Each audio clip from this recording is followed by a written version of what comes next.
날이 부옇게 밝았다는 말에서 유래한 부여는 새벽의 땅이라고도 불린다.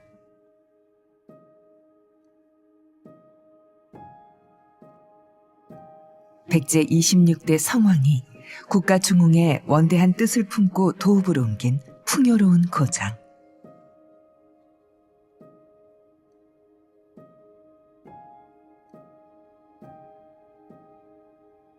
검소하지만 누추하지 않고 화려하나 사치스럽지 않았던 곳. 지금은 사라진 찬란한 고대 문화를 엿볼 수 있는 곳이 바로 부여의 정림사지다. 아담하면서도 옛 기품을 느낄 수 있는 부여 정림사지로 잃어버린 시간으로의 여행을 떠나본다. 대한민국 충청남도 남부에 위치한 부여군.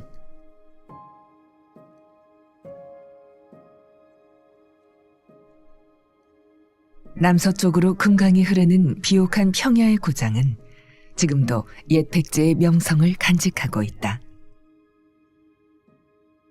부여 도성의 이전이었던 이제 수도였던 공주가 국가적인 상황 속에서 급히 이전되고 설계됐던 도시라면은 이곳 정림사가 위치한 사비도성 같은 경우에는 현대의 수도 이전 계획처럼 매우 구체적으로 설계된 그런 수도라고 할 수가 있겠습니다. 그러한 모든 도시의 구성 요소들이 계획적으로 설계가 되어 있는 곳이 이곳 사비도성입니다.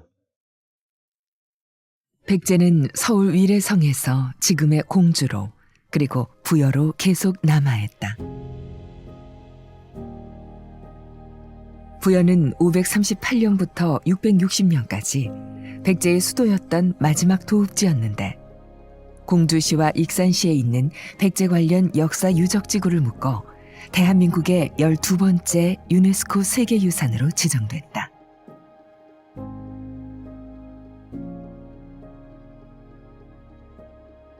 백제의 옛 도성이 있었던 공주, 부여, 그리고 백제의 마지막 시기에 큰 유적을 남기고 있는 익산 세 곳은 함께해서 백제 역사문화지구로 유네스코 세계유산으로 등재되어 있습니다. 부여가 역시 가장 중심이 된다고 볼 수가 있고 그 가운데 정림사는 한가운데 자리 잡고 있는 백제 역사문화지구의 중심 유적이라고 볼 수가 있습니다. 당시 도성은 중앙과 동서남북 등 5부로 나뉘었고 그 안에 왕궁과 관청, 사찰 등을 세웠는데 나성으로 에워싸인 사비도성이 중심지에 위치한 것이 바로 정림사다.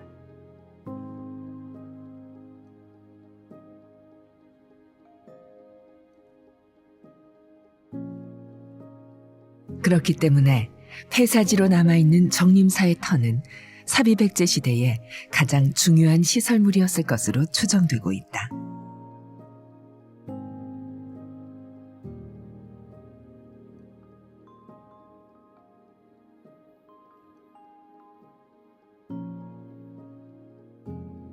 현재 절터에 남아있는 것은 5층 석탑과 석조 열의 좌상이 전부지만 이곳에 마음속 상상을 더하면 이내 아름다운 풍경으로 탈바꿈한다.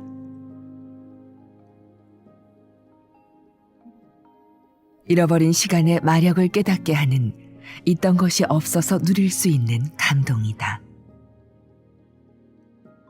백제의 수도 사비도성 안에는 이제 사탑 심다라고 불렸던 것처럼 절과 탑이 아주 많았다는 기록, 그런 중국의 기록이 남아있는 것처럼 많은 사찰들이 이 좁은 읍내 안에 있었습니다. 그 중에서도 정림사가 위치한 그런 위치적인 조건을 보면은 왕궁터였던 부소산과 관북리 백제 유적과 주작대로의 일직선상에 놓여 있는 정림사지의 위치로 봤었을 때 이 정림사지 사찰은 그러한 여러 사찰 중에서도 국가적으로 가장 중요한 사찰이었다고 할 수 있겠습니다.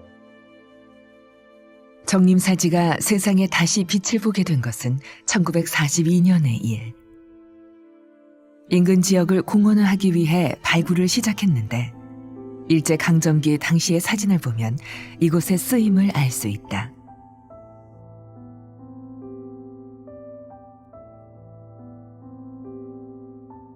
크고 작은 행사를 치르는 마당으로, 어떨 때는 아이들의 놀이터로, 또 어떨 때는 우시장이 서는 장터로 정림사터는 그렇게 사용됐다.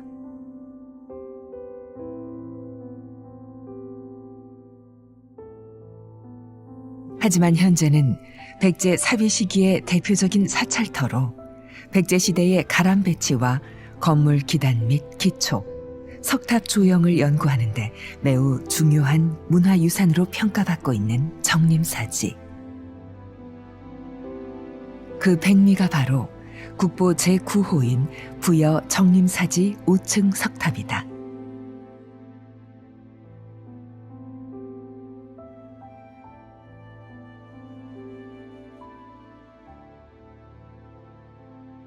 이 탑은 정말 슬픈 사연을 가지고 있습니다.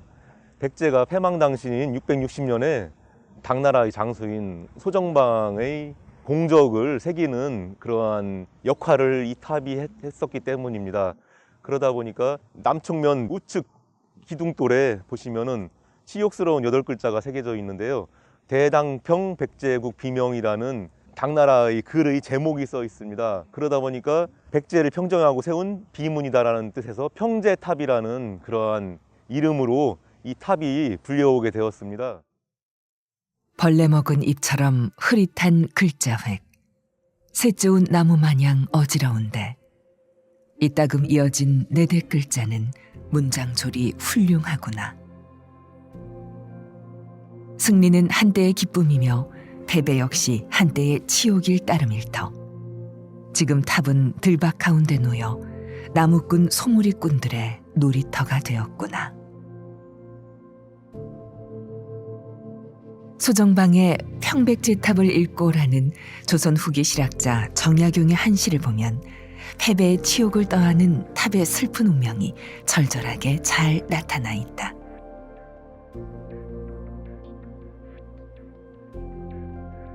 이렇게 평제탑이라는 그런 오명으로 아픔으로 오랜 시간 보내왔던 정림사가 또 아이러니하게도 일제강점기에 일본인들에 의해서 여기에 간략한 발굴 조사가 이루어졌었습니다.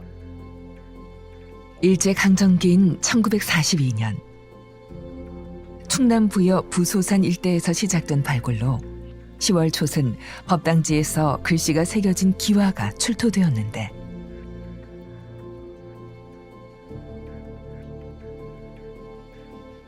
태평 8년 무진 정림사 대장 당초라는 선명한 글귀 덕에 정림사지 5층 석탑은 평제탑이라 불리던 우명을 씻고 본래의 이름을 되찾을 수 있었다.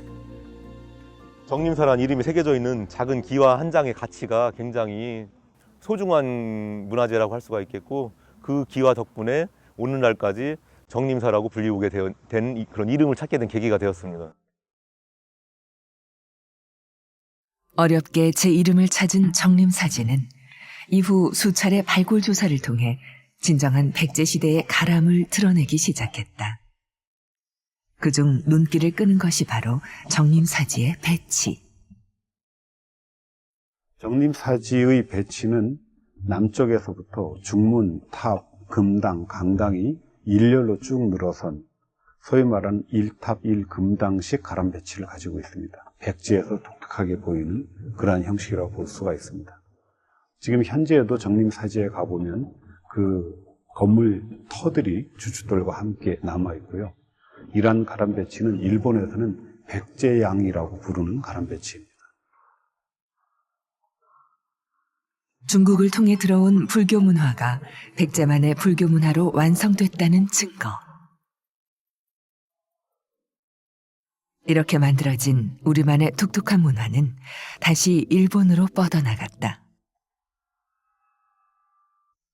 아직까지 남아있는 와적기단 역시 이를 대변해 주는데, 삼국시대에 조성된 대부분의 와적기단이 백제에서 비롯되었음을 판단케 하는 귀한 증거다.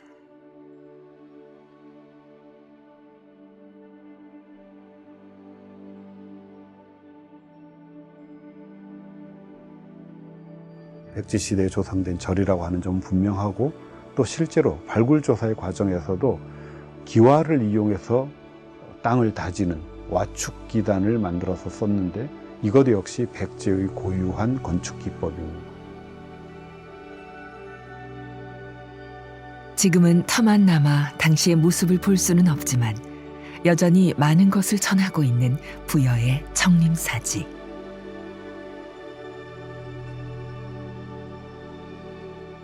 정림사의 유물을 보관하고 전시한 정림사지 박물관을 찾으면 백제와 고려시대의 장식 기와를 비롯하여 백제 벼루, 토기와 흙으로 빚은 불상 등을 만날 수 있다.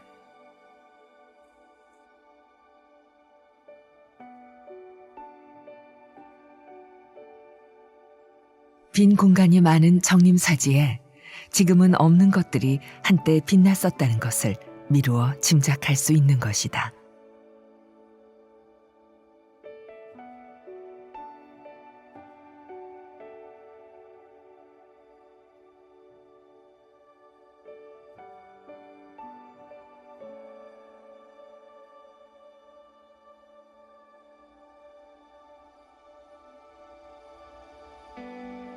박물관의 중심에는 정림사 가람의 규모와 배치를 엿볼 수 있는 모형이 자리 잡고 있는데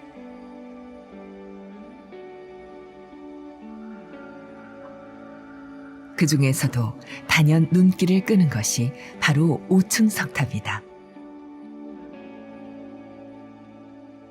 빛바랜 세월 속에서도 여전히 변치 않고 그 가치를 전하고 있는 정림사지 5층 석탑.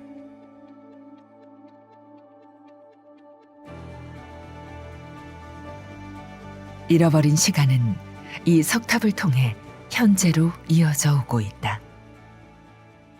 정림사는 백제가 가장 번성하고 화려한 문화를 일으켰던 사비시대에 사비도성의 한가운데 자리한 기념비로서 백제라고 하는 고대 국가에서 불교가 차지하는 위상, 불교가 하였던 역할, 불교와 고대 국가의 관계 이런 것들을 확인할 수 있는 매우 훌륭한 기념비입니다. 정림사지가 갖는 가치는 눈에 보이는 것 이상으로 크다. 우리나라가 석탑의 나라가 되는 교두보를 제공한 백제의 석탑 건축 기술.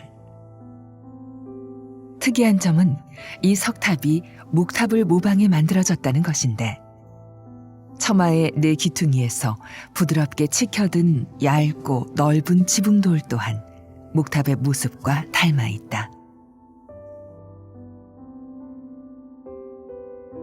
정림사지 석탑은 백제 시기에 만들어진 두 개의 탑 가운데 하나입니다. 다른 하나는 미륵사지 석탑이고 그리고 정림사지 5층 탑 이렇게 두 개가 남아 있습니다.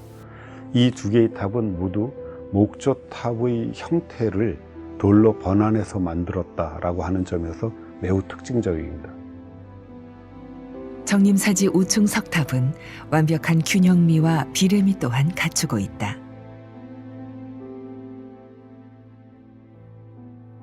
일본인 건축학자 요네다 미요지는 탑의 모든 것이 칠척을 기준으로 한 등할적 원리로 이루어졌다고도 했는데 그악스럽게 크지도 않고 옹색하게 작지도 않은 석탑은 백제 문화를 가장 잘 나타낸다는 검소하지만 누추하지 않고 화려하지만 사치스럽지 않다는 말과 닮아 있다. 의면은 반듯하게 이제 탑의 시장면 깎을 수 있는 백제인들이 이 밑에는 어떤 말하면은 다 높이가 들쭉날쭉합니다. 이제 사면이 기초석부터 반드시 깔아놓은 게 아니라 그 높이에 맞게 이 지대석을 깎아서 보니까 이렇게 들쭉날쭉하거든요. 그러다 보니까 이 탑이 사면에서 견고하게 뒤틀림없이 유지를 하고 있는 그런 출발점이라고 할 수가 있겠거든요. 이렇게 위에 드러나는 아름다운 부분보다는 이러한 드러나지 않았던 부분들로 인해서 이 탑이 이렇게 지금까지 버티고 있지 않나 그런 이제 출발점이 된다고 생각해서 제가 이 탑에서 가장 중요시하게 생각하는 부분이거든요. 그런가 하면 5층 석탑과 함께 터를 지키고 있는 또 하나의 유물도 있다. 보물 제108호 정림사지 석조열의 좌상이다.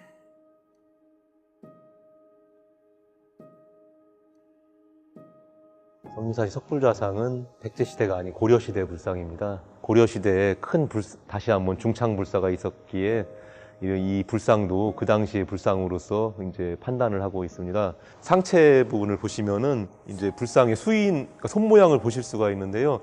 직원인이라고 불리는 이제 수인이고, 불법으로서 그런 모든 만물 중생을 감싸 안는다는 비로자나부를 이렇게 모신 이런 곳이 되겠습니다. 이 석조불상은 정림사지 우층 석탑과 남북으로 마주보고 있는데 고려시대에 다시 번창했던 정림사의 옛 흔적으로 보인다. 극심한 파괴와 마멸로 형체만 겨우 남아있어 세부적인 양식과 기법을 알아보기란 어렵다.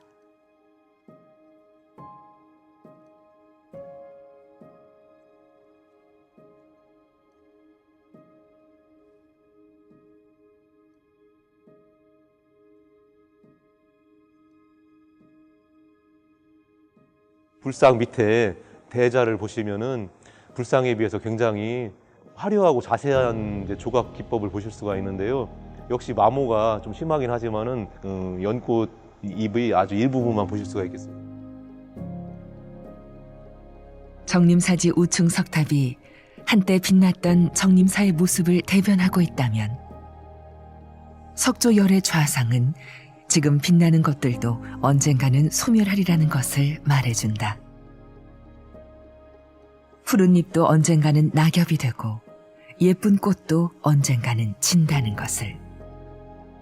세월 앞에 영원한 것은 없다는 진리를 이곳 정림사지는 온몸으로 얘기하고 있다. 백제는 현재 진행형이라 할 수 있겠습니다. 최고의 불교 문화재들이 발굴을 통해서 쏙쏙 발견되면서 전성기 백제 불교 문화의 진수를 엿볼 수가 있습니다. 이곳 백제는 더 이상 그런 쓸쓸한 패망국은 아닙니다. 여러분들께서 이곳 정림사지와 백제 불교가 융성했던 그런 부여를 방문해서 보신다면은 다시 살아 숨쉬는 그런 백제의 화려한 그 불교 문화를 엿보실 수가 있을 것 같습니다.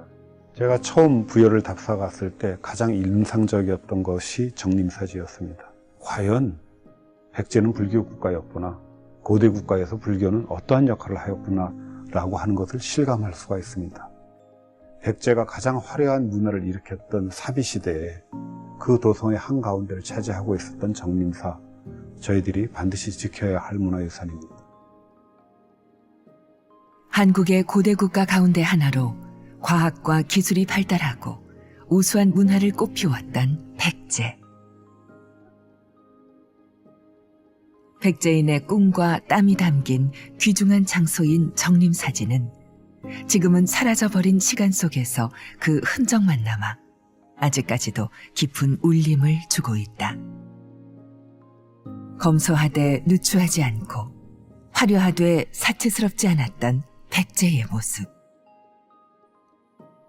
천년의 세월이 흐른 지금도 그리고 앞으로도 부여 정림사지는 귀중한 보물로 우리 곁에서 숨 쉴 것이다.